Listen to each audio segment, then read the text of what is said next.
देखिए यहाँ पर हमने लिए हैं, ये सेब लिया है, हाफ एप्पल है जिसको कि हमने छील लिया है, और यहाँ पर जो है हमने लिया है अमरूद, इसको भी हमने छील लिया है। दोनों फल जो है बहुत ही अच्छे कॉम्बिनेशन में हैं।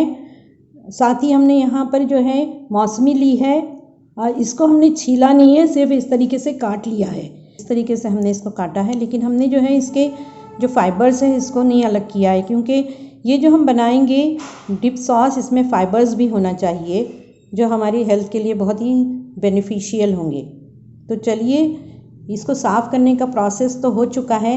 अब हम इसको ग्राइंडर में डालेंगे और बनाएंगे एक बहुत ही अच्छा थिक सा डिप सॉस। देखिए सारे जो फ्रूट्स हैं हमने इसमें डाल दिए हैं कट किए हुए, और अब जो है इसमें हमें पानी की ज़्यादा ज़रूरत नहीं होगी, फल अपना जूस खुद ही निकालेंगे और इसमें कोई पानी की ज़रूरत नहीं है। इसी के जूस में जो है एक थिक सॉस बन जाता है। अभी हम अगला प्रोसेस आपको दिखाते हैं। के तैयार है और अब हम जो है इसको डिश आउट कर रहे हैं। मिक्स फ्रूट्स डिप सॉस बन के तैयार है व्यूअर्स, और इसे मैं गार्निश कर रही हूँ बहुत ही हेल्दी। यहाँ पर मैंने डाला है पम्पकिन सीड्स। इसमें मैं कोई चीज़ नहीं डालूँगी, न सॉल्ट न काली मिर्च, कुछ भी नहीं, बस इसी तरीके से हम इसे यूज़ करेंगे।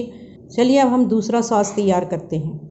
व्यूअर्स देखिए, यहाँ दूसरा डिप सॉस बनाने के लिए मैंने लिया है कैरेट, जिसको कि मैंने अच्छी तरीके से धो के ग्रेट कर लिया है, और ये तकरीबन 2 टेबल स्पून है। साथ ही मैंने यहाँ पर लिया है कर्ड, होममेड कर्ड है ये, बहुत ज़्यादा थिक लेने की ज़रूरत नहीं है। तो इससे हम एक डिप सॉस तैयार करेंगे, बहुत ही ज़्यादा हेल्दी होगा और बहुत ही डिलीशियस। इसको डालते हैं हम ग्राइंडर में और एक बहुत ही अच्छा सा जो है इसका सॉस बना लेते हैं। इसके बाद अगला प्रोसेस आपको दिखाएंगे। कैरेट डिप सॉस बन के तैयार है। देखिए इसमें हम थोड़ा सॉल्ट डालेंगे, जायके के मुताबिक हमें इसमें सॉल्ट डालना है, जितना जायका हमारा बनेगा, ज़्यादा नहीं डालेंगे, थोड़ा ही डालेंगे। साथ ही इसमें डालूँगी ब्लैक सीड्स।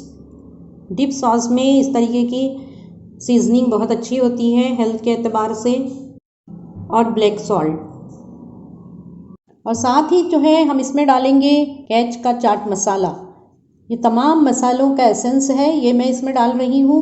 कोई मसाला अब इसमें हमें डालने की ज़रूरत नहीं है, ये तैयार हो गया है बेहतरीन से। ये 2 बन के तैयार है यहाँ पर डिप सॉस। बनाइए इसे, लुत्फ़ लीजिए इसका, हमें दुआओं में याद रखिए। अस्सलाम वालेकुम।